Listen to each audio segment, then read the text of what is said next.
The Great Lakes. To the modern eye, they are arteries of commerce and recreation.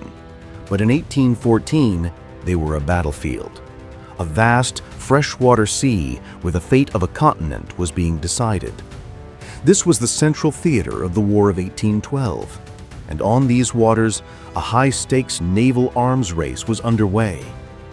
Control of Lake Ontario meant control of the entire North American frontier, a prize sought by two determined commanders, Commodore Isaac Chauncey of the United States Navy and his British counterpart, Commodore Sir James Yeo.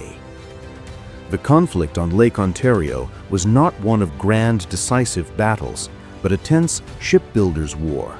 For much of 1813, the fleets of Chauncey and Yeo engaged in a cautious cat-and-mouse game. Neither commander was willing to risk his entire squadron in a single winner-take-all engagement. Their fleets were too evenly matched, their strategies dictated by their armaments. Yeo's ships favored short-range, heavy-hitting carronades, while Chauncey preferred long-range guns, leading to indecisive skirmishes like the Burlington races, where fleets would chase and maneuver but never fully commit to a fight. This stalemate was not merely a result of caution, it was a deliberate strategy.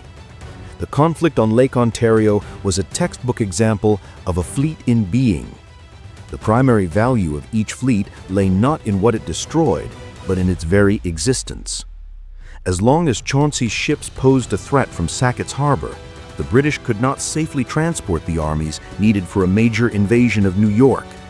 And as long as Yeo's fleet remained a powerful force at Kingston, the Americans could not risk an assault on that vital British base. The war, therefore, was fought as much with hammers and saws as with cannons and sails. Each new warship launched was a strategic move, a checkmate threat designed to paralyze the enemy and break the deadlock. By the spring of 1814, the United States was ready to play its trump card. At Sackett's Harbor shipyards, a behemoth was taking shape. The USS Superior, a 62-gun heavy frigate, she was designed to be the most powerful warship on the Great Lakes, a vessel that would give Commodore Chauncey undisputed mastery of the water. But the Superior had a critical vulnerability. Her most vital components, the massive cannons and, most importantly, her colossal anchor cable, 22 inches in circumference and weighing 9,600 pounds, were not at Sackett's Harbor. They were stranded 60 miles away at Oswego Falls, their final journey blocked by Commodore Yeo's blockade, which had established a tight blockade after a raid on Oswego in early May. The Superior was a giant without a heart, and the entire American strategy for the 1814 summer campaign depended on a desperate gamble to deliver it. The task fell to two men: Master Commandant Melancton Woolsey of the Navy, charged with transporting the precious cargo, and Major Daniel Appling of the U.S. Regiment of Riflemen, commanding the escort. Appling was a veteran officer from Georgia, seasoned by conflict in Florida, and known for his cool-headed leadership. He would need all of his experience for the mission ahead. The plan was audacious to the point of recklessness. Under the cover of darkness, a fragile flotilla of 19 small bateaux would attempt to sneak past the Royal Navy along the coast of Lake Ontario. The cargo was immense: 34 heavy cannons and 10 thick naval cables, a weight that made the small barges slow and dangerously vulnerable. As the flotilla began its journey, it was joined by a crucial contingent of allies, 120 warriors of the Oneida Nation. The Oneida's support for the American cause was not a matter of convenience. It was a continuation of a powerful alliance forged in the fires of the Revolutionary War. At brutal battles like Oriskany and during the desperate winter at Valley Forge, the Oneida had stood with the Continental Army, providing essential intelligence, warriors, and supplies. Now they marched along the shoreline, a protective screen for Woolsey's vulnerable boats. This union of forces created a formidable, specialized military instrument. Major Appling's riflemen were elite light infantry, trained for disciplined, long-range combat.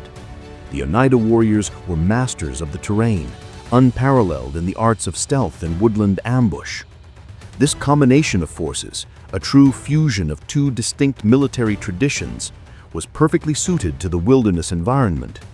It was a tactical advantage the British, trained for conventional naval and land engagements, would soon fatally underestimate. Disaster struck almost immediately.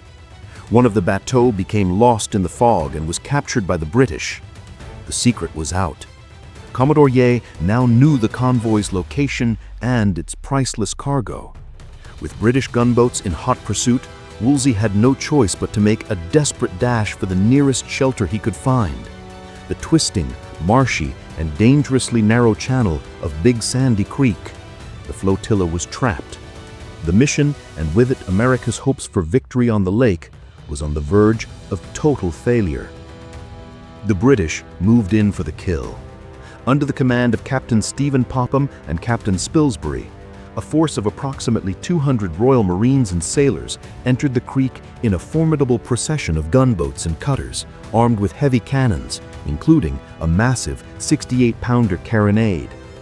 They believed they had the Americans cornered, their prize within easy reach. But Appling saw not a trap, but an opportunity. As Woolsey and his sailors guarded the precious cargo further upriver, Appling laid his own ambush. He positioned his 120 riflemen along the left bank of the creek, concealed in the thick woods.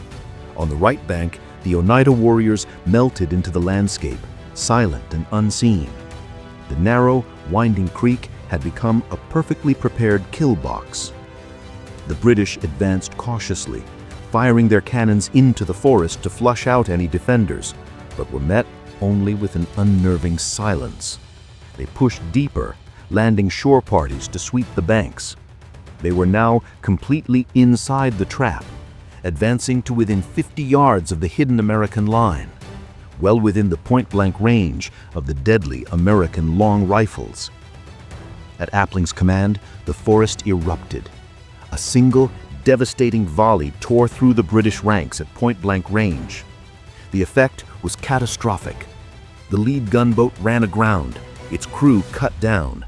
Before the British could recover from the initial shock, Appling's riflemen and the Oneida warriors charged from their positions, their war cries echoing through the creek valley, surrounding the stunned and disorganized enemy.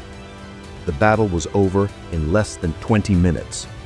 The British force, so confident moments before, completely collapsed. The entire detachment was either killed or captured. In a stunningly decisive engagement, Major Appling and his Oneida allies had achieved a total victory, suffering only one American casualty. In the aftermath, a moment of remarkable professional respect emerged from the carnage. The British commander, Captain Popham, in his official report, paid tribute to his adversaries, writing that the American officers' efforts were conspicuous and claim our warmest gratitude for saving the lives of British prisoners from the fury of the battle's closing moments. The battle was won, but the mission was not complete. The heaviest prize, the 9,600-pound anchor cable for the USS Superior, was too massive to be transported by any available wagon. What followed was one of the incredible feats of the war. Hundreds of local militiamen and settlers volunteered for a monumental task: to carry the great cable overland. Working in relays, a serpentine line of cable carriers hoisted the 4-ton rope onto their shoulders and began a grueling 20-mile, 2-day march to Sackett's Harbor, their shoulders protected only by makeshift grass mats. This entire episode was a reflection of the American war effort in miniature. It was a victory achieved not by one group, but by a coalition. It required the logistical planning of the Navy, the tactical brilliance of the Army's regular riflemen, the indispensable woodland skill of their Oneida allies, and the sheer grit and determination of the citizen militia and local civilians. It was a collective triumph of ingenuity and resolve. With the arrival of the guns and the great cable, the USS Superior was completed and launched. Her mere presence on the water tipped the scales of power. The British fleet, now outgunned, retreated to the safety of Kingston's harbor, ceding control of Lake Ontario to Commodore Chauncey for the critical summer campaign of 1814. This naval dominance was the key that unlocked the next phase of the war, enabling General Jacob Brown's army to launch its invasion of the Niagara Peninsula in July, an offensive that would have been impossible without control of the lake. The Battle of Big Sandy Creek is a largely forgotten skirmish in a wider war, but it was a victory with consequences far out of proportion to its size. A desperate mission, a perfectly executed ambush, and an extraordinary display of collective effort ensured that a single, vital lifeline of supplies reached its destination.